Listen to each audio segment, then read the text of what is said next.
इस न्यूज़ के प्रायोजक हैं अफजल फर्नीचर।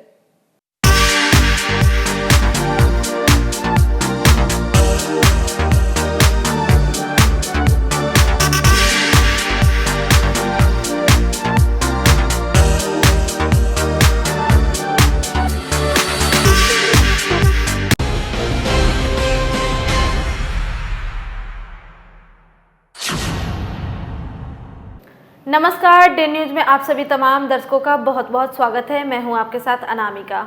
चलिए आगे बढ़ने से पहले एक नज़र डालते हैं उन खबरों पर जो बनी है आज की सुर्खियां।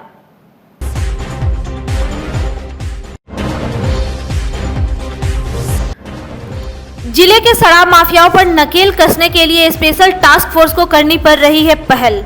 4 कारोबारियों समेत 3,500 स्प्रिट किया बरामद।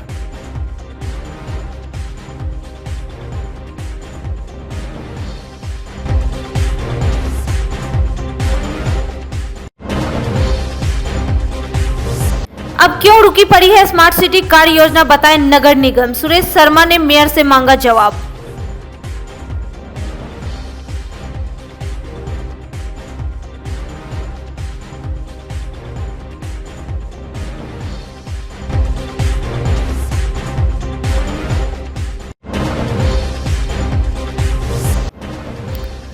नए डीएम प्रणव कुमार ने किए पदभार ग्रहण और साथ ही कहा कि विकास कार्यों में तेजी लाने की रहेगी प्राथमिकता।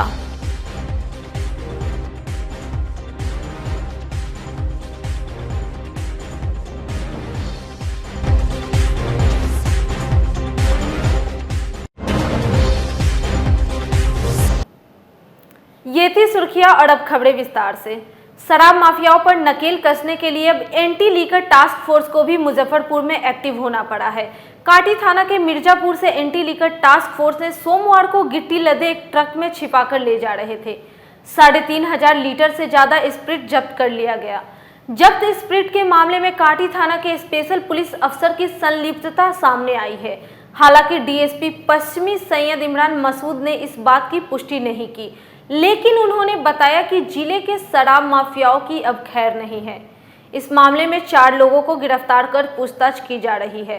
मौके से एक स्कॉर्पियो और एक बुलेट भी जब्त कर आगे की कार्रवाई शुरू कर दी गई है। शराब के अगेंस्ट हम लोगों की लगातार छापेमारी में एक बड़ी सफलता काटी क्षेत्र से हुई है, हम लोगों को हासिल हुई है। इसमें करीब 3,600 लीटर के ऊपर स्पिरिट हम लोगों ने बरामद की है एक ट्रक से, जिसमें गिट्टी लोडेड थी, छुपाने के लिए उसको शराब थी उसमें। उसके अलावा हमने एक स्कॉर्पियो बरामद की है जिसमें भी शराब लोडेड थी, और एक बुलेट गाड़ी जिसका प्रयोग होता है शराब को ले आने में। इसके अलावा हम लोगों ने 4 अरेस्टिंग की है इस केस में, और फॉरवर्ड और बैकवर्ड लिंकेज का पता लगाया जा रहा है। और भी जो लोग इसमें इन्वॉल्व हैं जिनका लिंक है इससे, उसका पता लगा करके उस पर कार्रवाई कर रहे हैं। एक स्पेशल ऑफिसर के इन्वॉल्वमेंट होने की बात आ रही है। देखिए, अब वो क्या काम करता है क्या नहीं करता है इसका भी हम जांच कर रहे हैं। बाकी कोई भी अवैध शराब के धंधे में इन्वॉल्व होगा उस पर कड़क कानूनी कार्रवाई की जाएगी। और कुछ भी शराब के अलावा भी कुछ बरामदगी हुई है इसमें 3 एक ट्रक जब्त हुई है, एक स्कॉर्पियो, एक बुलेट गाड़ी, इसके अलावा 4 अरेस्टिंग है। बिहार सरकार के पूर्व मंत्री सुरेश कुमार शर्मा ने एक कार्यक्रम के दौरान अपने कार्यकाल में मुजफ्फरपुर को स्मार्ट सिटी बनाने के लिए जो भी योजनाएं व राशि आवंटन की थी, उस पर उन्होंने कहा कि हमने अपने कार्यकाल में मुजफ्फरपुर को स्मार्ट सिटी बनाने के लिए 16 अरब रुपया आवंटित की थी, और चुनाव से पहले हमने 4 सड़क और एक कमांड एंड कंट्रोल बिल्डिंग का शिलान्यास कर चुके हैं, लेकिन अब तक वो कार्य प्रारंभ नहीं हुआ है। वहीं उन्होंने कहा कि मैं इससे जुड़े हुए कमेटी चेयरमैन और नगर निगम के आयुक्त से ये जानना चाहता हूं कि अब तक ये कार्य क्यों शुरू नहीं हुआ और कब तक शुरू होगा। अगर इसमें किसी तरह की कोई परेशानी है तो एनडीए की सरकार आज काम करने के लिए है। डिप्टी सीएम भी विजिट किए हैं। वो लोग चाहते हैं कि मुजफ्फरपुर को सुंदर मुजफ्फरपुर बनाया जाए। देखिए, स्मार्ट सिटी के लिए आप लोगों को मालूम होना चाहिए कि 1580 करोड़ रुपया यानी 16 अरब रुपया जिसकी चर्चा बार बार होती, 16 अरब रुपया हमारे पीरियड में हमने स्मार्ट सिटी के लिए मुजफ्फरपुर के लिए ये राशि आवंटित है। और इसके अंदर चुनाव के पूर्व हमने 4 सड़क और एक ICCC command and control building का शिलान्यास कर चुके थे, लेकिन अभी तक वो कार्य प्रारंभ नहीं हुआ है। मैं मीडिया के द्वारा इससे जुड़े हुए कमेटी और चेयरमैन तथा नगर निगम के नगर आयुक्त से जानना चाहता हूं कि ये काम कब तक शुरू होगा और अभी तक ये काम क्यों नहीं शुरू हुआ है। अगर इसमें किसी तरह की कोई परेशानी है तो एनडीए की सरकार आज काम करने के लिए है, डिप्टी सीएम का भी विजिट हुआ है। वो सब लोग भी चाहते हैं कि मुजफ्फरपुर का एक सुंदर मुजफ्फरपुर बनाया जाए और उसके लिए धन उपलब्ध है। लोगों की इच्छा है कि ये सुंदर शहर बने, चूँकि उत्तर बिहार की अघोषित राजधानी है। इसको सुंदर बनाने का लक्ष्य केंद्र ने निर्धारित किया और उत्तर बिहार में इसी शहर को सर्वश्रेष्ठ मान करके इसको स्मार्ट सिटी का बनाने का प्रोविज़न बनाया गया था। और आज ये काम तेज़ी से नहीं हो रहा है, जिसके कारण नगर विकास और उप मुख्यमंत्री ने स्पेशल ड्राइव के लिए ऑफिसर को भेजा है कि वो इन सब चीज़ों को जानकारी ले और जानकारी लेकर के उस काम में अगर कोई बाधा है तो उसको भी दूर करे, लेकिन काम तेज़ी से शुरू होनी चाहिए, काम होनी चाहिए, ताकि जनता को ये मालूम हो सके कि स्मार्ट सिटी शहर बनना शुरू हो गया है। मंगलवार की शाम जिले के नए डीएम प्रणव कुमार ने समरणालय में पदभार ग्रहण किया। इस दौरान जिले के कई वरीय पदाधिकारी मौजूद थे। प्रभार ग्रहण करने के बाद मीडिया से बातचीत में जिले वासियों को नव वर्ष की शुभकामनाएं दी। वहीं साथ ही कहा कि मेरी प्राथमिकता यह होगी कि जिले की जो अपेक्षाएं और आकांक्षाएं हैं उसे पूरा किया जाएगा और जिले में लोगों के सहयोग से तेज गति में कार्य किया जाएगा। जिले वासियों को बहुत बहुत शुभकामनाएं देता हूं और प्राथमिकताएं वही रहेंगी जो जिले की अपेक्षाएं और आकांक्षाएं होंगी। तो जिले के लोगों से, स्टेक होल्डर से बातचीत होगी और जो जिले की आवश्यकता होगी, अपेक्षा होगी, उसको पूरा करने में पूरा हम लोग प्रयास करेंगे।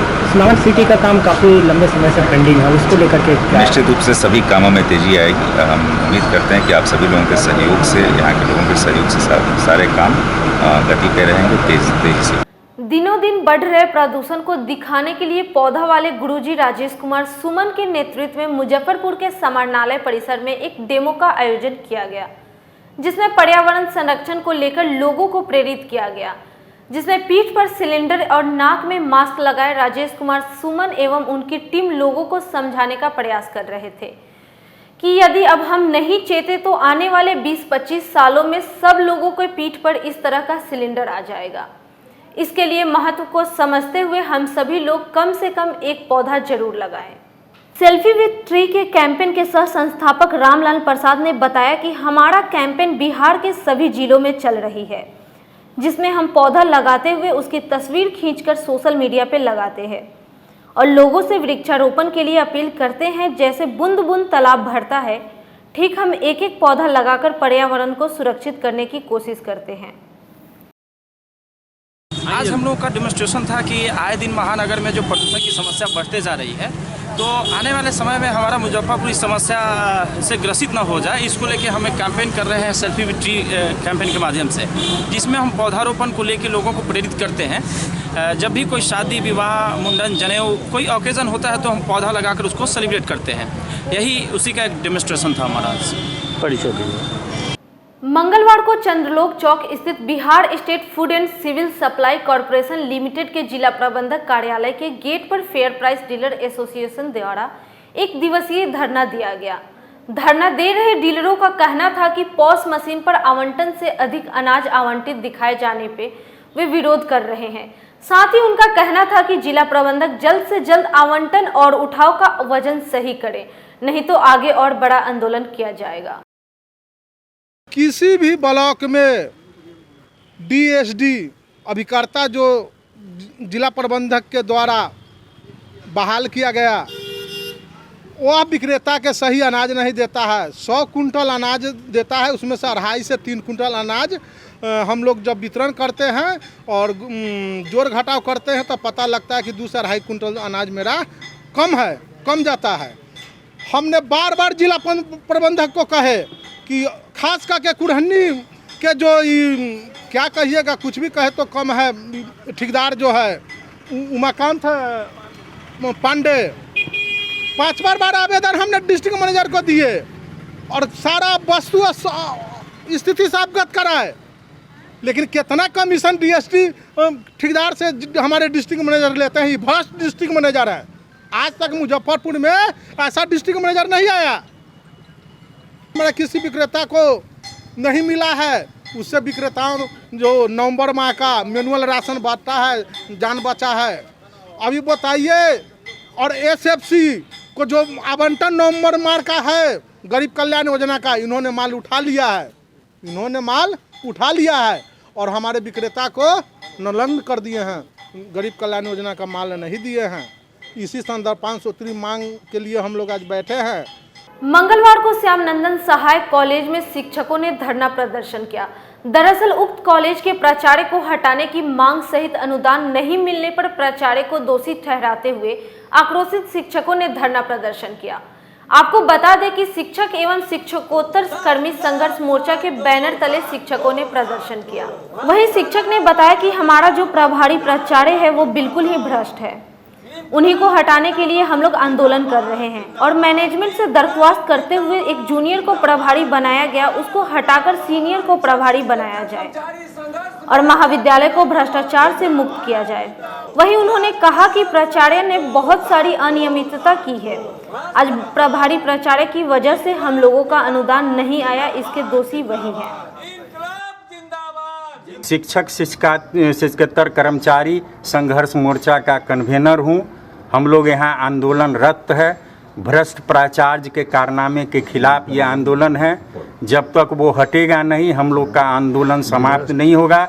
बहुत सारा जो है वित्तीय अनियमितताओं का आरोप उन पर है, हम लोग दे दिए है नहीं। हम आग्रह करते हैं शासी निकाय से, वो बहुत जूनियर भी है, कि उसको हटा करके और कोई सीनियर टीचर को महाविद्यालय का प्रभारी प्राचार्य बनाया जाए, ताकि जो वित्तीय अनियमितताएं हैं वो दूर हो महाविद्यालय से।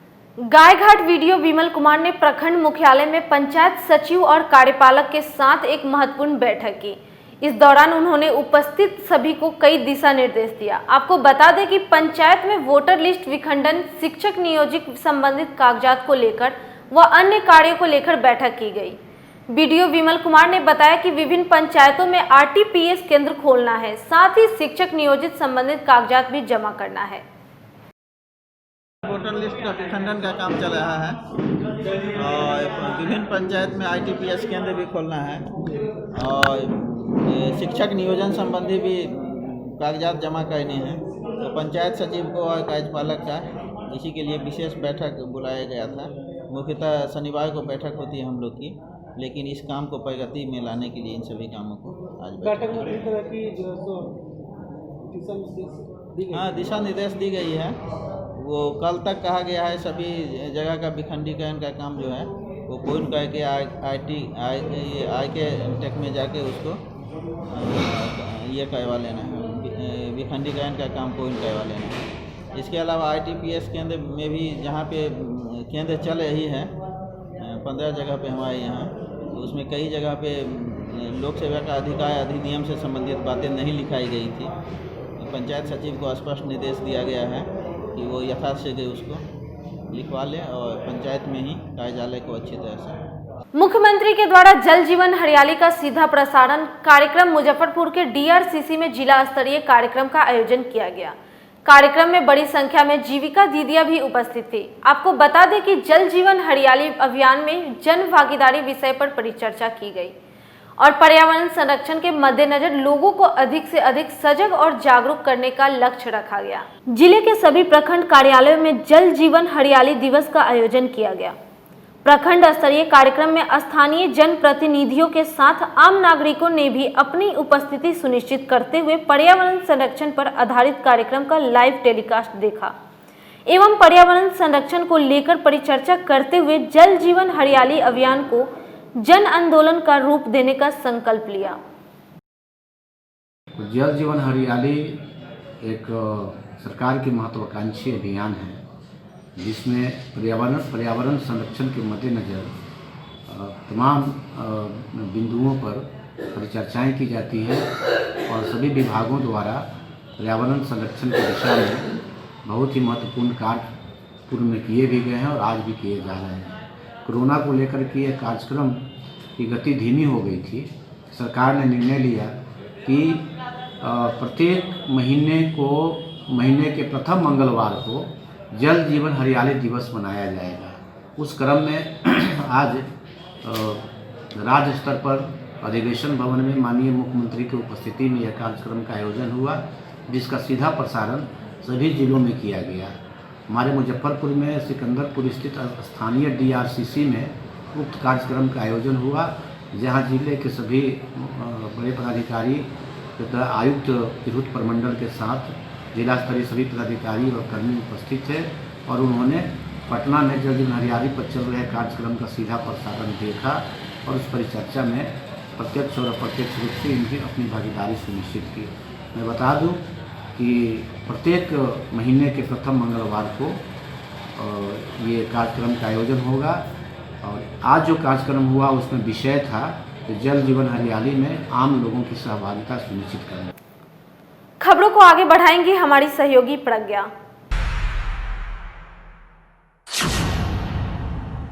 बिहार विश्वविद्यालय के अर्थशास्त्र विभाग के विभागाध्यक्ष डॉक्टर CKP शाही मंगलवार को सेवानिवृत्त हो गए।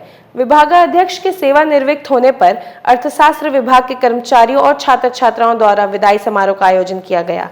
इस दौरान विभागाध्यक्ष डॉक्टर CKP शाही का कहना था कि शिक्षक कभी सेवानिवृत्त नहीं होते। अब तक मैं भविष्य को संवार रहा था और अब मैं इतिहास को संवारूंगा। बस लोगों को यही कहेंगे कि बच्चों की सेवा के लिए हम लोग को सदा तत्पर रहना चाहिए। बच्चे जितना अच्छा करेंगे वही हमारी उपलब्धि है। कड़ाके की ठंड को देखते हुए जिला प्रशासन के द्वारा गरीब जरूरतमंदों के बीच कंबल और अलाव की व्यवस्था कराई जा रही है। वहीं अब निजी संगठन के द्वारा भी मदद की जा रही है। इसी कड़ी में सोमवार की रात अखिल भारतीय कायस्थ महासभा के द्वारा देवी मंदिर सहित शहर के विभिन्न हिस्सों में गरीब और जरूरतमंदों के बीच कंबल वितरण किया गया। मौके पर महासभा के प्रदेश महासचिव मनीष कुमार, जिला महामंत्री अधिवक्ता संजीव कुमार, जिला मंत्री मनीष वर्मा उपस्थित रहे। आज अखिल भारतीय कायस्थ महासभा के राष्ट्रीय अध्यक्ष श्री रविनंदन सहाय जी के दिशा निर्देश पर विगत एक सप्ताह से यहाँ हम लोग कंबल बांट रहे हैं, जो कि हम लोगों ने उधर धर्मपुर, मीनापुर वगैरह क्षेत्र में, मुसहरी वगैरह क्षेत्र में और आज मुजफ्फरपुर में हम लोग बांटना स्टार्ट किए हैं। जिसमें कि जो निःशक्त जनों लोग हैं, दिव्यांग लोग हैं, उनको हम लोग कंबल इस रात में बांट रहे हैं। ये हमेशा हम लोग का ये सामाजिक कार्य चलता रहता है उनके निर्देश पर। जैसे हम लोगों ने कोरोना में भी अनाज वगैरह बांटा है और हर साल महाविद्यालय की तरफ से भी, तिरहुत साई शिक्षण महाविद्यालय की तरफ से भी हम लोग ये कार्य करते रहे हैं और हमेशा जो हमारे राष्ट्रीय अध्यक्ष श्री रविनंदन सहाय जी हैं, उन्हीं का दिशा निर्देश पर ये कार्य यहाँ होता है और ये पूरे बिहार में चल रहा है। अभी हम लोगों ने 500 कंबल बांटा है अभी और आगे भी ये चलता रहेगा। मंगलवार को mission Bharati research information centre के तत्वाधान में आमगोला स्थित शुभानंदी में बिहार गुरु डायरी का लोकार्पण और नववर्ष मिलन समारोह का आयोजन किया गया, जिसमें BN मंडल विश्वविद्यालय मधेपुरा के पूर्व कुलपति कवि साहित्यकार डॉक्टर रिपुसुदन श्रीवास्तव ने डायरी का लोकार्पण किया। डायरी के संदर्भ में जानकारी देते हुए साहित्यकार डॉक्टर संजय पंकज ने कहा कि डायरी से हम लोग अमूमन यह अवधारणा बना लेते हैं कि इसके कोरे पन्ने पर कुछ लिखने की गुंजाइश रहेगी, मगर यह डायरी सूचनात्मक और बहुउद्देश्य है। आप अपने संकल्प और विचार की अभिव्यक्ति के साथ ही अपनी भारतीय संस्कृति परंपरा की जानकारी भी हासिल कर सकते हैं। मिशन भारती के द्वारा किए गए अनेक समाजोपयोगी कार्य के अंतर्गत यह भी एक महत्वपूर्ण सांस्कृतिक अभियान है कि डायरी मिले, उस डायरी में इतनी बातें बताई गई हैं जो कुछ भी हमको जानना चाहिए एक आदमी के रूप में, तो सब कुछ उसमें है। ये बड़ा आवश्यक है। ऐसे हम अपने से बहुत सी चीज़ें जानते हैं, मोबाइल में भी बहुत सी चीज़ें हैं, आती रहती हैं बातें एक दूसरे से, लेकिन इस डायरी में ऐसी, जैसे मैं अभी बता रहा था कि इस वक्त कौन सी घड़ी जा रही है, आचार्य जी बगल में हैं तो वो बता सकते हैं कि इस घड़ी में क्या करने से क्या होता है, एक बड़ी बात होती है, ये भारत की विशेषता होती है। इसलिए ये हमारा गुरुत्व प्रदर्शित करता है देश का, समाज का। तो वैसी डायरी यहाँ बांटी जा रही है, ये बड़ी खुशी की बात है हम लोगों के लिए। हम गौरवान्वित हो रहे हैं इससे, हमारा शहर गौरवान्वित हो रहा है, ये बड़ी अच्छी बात है। कड़ाके की ठंड में जिला प्रशासन और सरकार एक तरफ तो गरीब और ज़रूरतमंदों की मदद करने में लगी हुई है, वहीं तमाम निजी संगठन के द्वारा भी जोर शोर से गरीबों की मदद की जा रही है। इसी क्रम में टीम मुजफ्फरपुर के द्वारा एक शानदार पहल की गई, जिसमें स्माइल बॉक्स के माध्यम से ज़रूरतमंद लोग खुद से अपनी पसंद के कपड़े ले जा सकते हैं, वह भी निःशुल्क, क्योंकि संगठन के द्वारा शहर के सरैयागंज टावर एवं कल्याणी चौक पर बॉक्स रखा गया है, जिसमें लोगों से निवेदन किया गया है कि वह अपनी पुरानी सामानों को उसमें रखें ताकि ज़रूरतमंदों को उसका फ़ायदा मिले। अभियान चालू किए हैं, शुरू किए हैं, जिसके अकॉर्डिंग स्माइल बॉक्स देख सकते हैं आप। हम लोग का एक प्रयास है कि जो भी ज़रूरतमंद है, जो भी गरीब गुरबा है, जिसको ज़रूरी है, जिसको ठंड में ठंड लग रहा है, चाहे पहनने को कपड़ा नहीं है, जूता नहीं है, सामान नहीं है, तो शहर के लोगों के लिए एक आह्वान भी है हम लोग का। और हम लोग जगह जगह से कलेक्ट कर रहे हैं, कपड़ा भी कलेक्ट कर रहे हैं, जूता, सामान, इलेक्ट्रॉनिक गैजेट, जो किसी को भी ज़रूरत पड़े या किसी को देना हो, किसी के लिए काम में हो, तो आके हम लोग इसमें डालेंगे। और अलग अलग चौराहों पे शहर के डालना है, इसमें कपड़ा रखेंगे। हम लोग देख सकते हैं आप, इसमें हम लोग पूरा कपड़ा, जूता भी है, कपड़ा भी है, इसी में डालना है। और इसी में जिनको जिनको डालना है डाल देंगे। शहर के अगल बगल के लोग जो भी हैं डालेंगे, हम लोग यहाँ से उठा लेंगे, या अगल बगल का जो भी ज़रूरतमंद है उसको इसमें से दे देना है। ये हम लोग का प्रयास है और पहल है, ताकि किसी को ज़रूरतमंद को मिल सके। लोगों से क्या अपील रहेगी आप लोगों से? लोगों से अपील यही है कि जो भी उनके घर में जो अनावश्यक है, जो सामान यूज़ में नहीं है, उपयोग में नहीं है, वो लाके हमें दे या स्माइल बॉक्स में डालें। और स्माइल बॉक्स के माध्यम से हम लोग शहर के विभिन्न जगहों पे अपना वो सामान पहुंचाने का काम करते रहेंगे। चक्कर चौक स्थित जीएस मंत्रा प्लस कोचिंग के प्रवेश परीक्षा के आधार पर चयनित विद्यार्थियों को सिलेक्शन क्लब के द्वारा सीटीईटी की निःशुल्क तैयारी 5 जनवरी 2021 से 28 जनवरी 2021 तक कराई जाएगी। सरकार के निर्देशानुसार नियमों का पालन करते हुए कक्षा का संचालन मंगलवार से प्रारंभ कर दिया गया है। संस्था के chief mentor and educator Hemant Tiwari ने बताया कि सिलेक्शन क्लब के द्वारा सीटीईटी की तैयारी निःशुल्क कराई जाती है। साथ ही 6 जनवरी से एसएससी और पुलिस की तैयारी के लिए न्यू बैच प्रारंभ हो रही है। मतलब जिनकी इकोनॉमिकल कंडीशन अच्छी नहीं है, तो वैसे स्टूडेंट के लिए यहाँ पे ये बहुत बड़ी फैसिलिटीज़ है। और वो अगर मतलब पैसों की कमी की वजह से नहीं पढ़ पा रहे हैं, तो यहाँ पे वो आकर पढ़ सकते हैं। ये इस क्लब की सबसे बड़ी मतलब क्या बोले उपलब्धि है, जो ऐसी फैसिलिटी, क्योंकि ऐसी फैसिलिटीज़ कहीं नहीं, मुझे लगता है मुजफ्फरपुर में कहीं नहीं मिलती है। और मुझे भी यहाँ पे आके पढ़ने का मौका मिला, और मुझे लगता है कि यहाँ से रिज़ल्ट 100% और ईच एंड एवरी स्टूडेंट यहाँ पे रिज़ल्ट देंगे, क्योंकि यहाँ पे ऐसे फैकल्टी हैं और काफ़ी इको फ्रेंडली यहाँ पे इन्वायरमेंट है। तो मुझे लगता है कि मतलब रिज़ल्ट 100% जो 31 जनवरी को एग्ज़ाम होने वाला है सीटेट का, उसमें हम लोग लाएंगे। और इसका जो भी श्रेय है वो हमारे हेमंत सर को जाएगा, और भी जितने भी फैकल्टी है जीएस मंत्रा के उन सबको जाएगा। फजल सराफ है, मैं मुजफ्फरपुर ब्रह्मपुरा की रहने वाली हूँ। मुझे सोशल मीडिया और मेरे फ्रेंड के माध्यम से मुझे पता चला कि यहाँ जीएस मंत्रा प्लस में निःशुल्क शिक्षा मिलती है, और वो भी सिलेक्शन क्लब के माध्यम से 1 मंथ तैयारी करवाया जाता है, जिसमें आपको 100% रिज़ल्ट की गारंटी है। प्रीवियस ईयर में भी जो रिज़ल्ट आया है वो 100% रिज़ल्ट है। इसलिए आप यहाँ आके, वैसे बच्चे जो आर्थिक रूप से नहीं पढ़ना चाहते, उनको फाइनेंशियल प्रॉब्लम है, वो यहाँ आके एक बार ज़रूर आके यहाँ शिक्षा ले। और हमसे इस संस्था के बारे में पता चला था, और जब मैं यहाँ पे आकर के पढ़ने लगा तो फिर टीचर के माध्यम से मुझे यहाँ के सिलेक्शन क्लब के बारे में बताया गया। जो भी स्टूडेंट यहाँ सिलेक्शन क्लब में एग्ज़ाम देते हैं और एग्ज़ाम क्वालिफाई करते हैं, उन्हें यहाँ फ्री में शिक्षा दी जाती है सीटेट की। और यहाँ मैं सिलेक्शन क्लब का एग्ज़ाम दिया और मैं उत्तीर्ण रहा, और मुझे यहाँ पढ़ने का मौका मिलता है। और यहाँ पढ़ने के बाद, सिलेक्शन क्लब में बैठ करके पढ़ने के बाद यहाँ 100% जो है रिजल्ट श्योर हो जाते हैं। मैं नीरू कुमारी जीएस मंत्रा प्लस की स्टेट बैच के लिए आई थी, पर यहाँ पे आने के बाद मुझे पता चला कि सर के द्वारा जीएस मंत्रा प्लस में एक सिलेक्शन क्लब की तैयारी करवाई जाती है। उसमें मैं पार्टिसिपेट की और मैंने वो क्वालिफाई किया। तब से मुझे यहाँ पे आने के बाद यहाँ का इन्वायरमेंट देखने के बाद ये महसूस हो रहा है कि मैं 100% रिज़ल्ट दूँगी। और यहाँ के लिए सबसे बड़ी ये है कि यहाँ किसी भी बच्चे को, सभी बच्चे को समान अवसर दिया जाता है।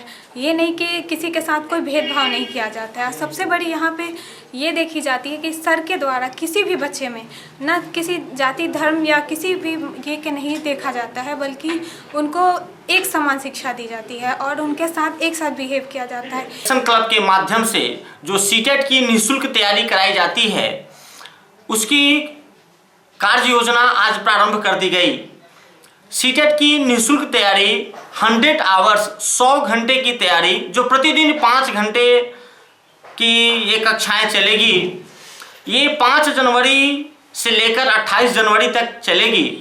मैं आपके माध्यम से बताना चाहता हूँ कि सीटेट की जो निःशुल्क तैयारी हम करवाते हैं, प्रत्येक सेशन में हम बच्चों का सिलेक्शन लेते हैं और जो बच्चे हमारे एग्ज़ाम में क्वालिफाई कर जाते हैं उनको निःशुल्क शिक्षा देते हैं।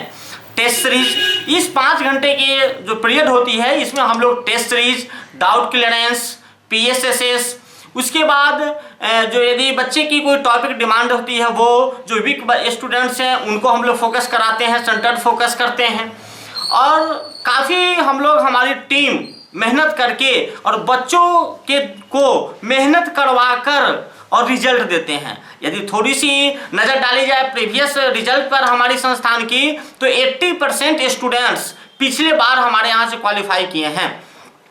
तो इसका रीज़न है कि बच्चे यदि ईमानदारी पूर्वक मेहनत करेंगे और यदि वो मेहनत कर लें एक अच्छे गाइडलाइन में, एक अच्छे वातावरण में, एक सुव्यवस्थित वातावरण में, एक अनुशासन के अंडर में, अपने कार्य के प्रति यदि अनुशासित वो रहते हैं और ईमानदारी पूर्वक काम करेंगे तो निश्चित रूप से उनका सिलेक्शन किसी भी सेक्टर में हो जाएगा। SSC के लिए भी और NTPC सेकेंड स्टेज के लिए भी आज बैच को प्रारंभ कर दिया गया। सोशल डिस्टेंस के साथ ही सारे बच्चों को यह निर्देश दिया गया है कि आप मास्क और सैनिटाइजर खुद भी अपना लेकर के आएंगे। हमारे मुख्य द्वार पर भी सैनिटाइजरिंग हो रहा है, वहाँ भी हमारे सिक्योरिटी गार्ड जो हैं वो सैनिटाइज कर रहे हैं। कैंपस को सैनिटाइजिंग किया जा रहा है। तो सारी व्यवस्थाएं हमारे हैं। सोशल डिस्टेंस, जो हमारी क्लास की सिटिंग स्ट्रेंथ है उसका 50% ही हम स्टूडेंट्स को यहाँ बैठा रहे हैं। तो मैं आपके इस चैनल के माध्यम से जितने भी प्रतियोगिता परीक्षा की तैयारी करने वाले जो भी स्टूडेंट्स हैं, मैं उनको सिर्फ यही संदेश देना चाहता हूँ कि आप ईमानदारी पूर्वक जहाँ भी तैयारी कर लो, अपने घर पे कर लो, किसी कोचिंग संस्थान में करो, किसी एक वातावरण में करो, लेकिन अच्छे से आप तैयारी करें और सही दिशा निर्देश होनी चाहिए, माहौल अच्छी होनी चाहिए, वातावरण अच्छी होनी चाहिए, आपकी गाइडर अच्छी होनी चाहिए, सफलता आपको सुनिश्चित मिल जाएगी।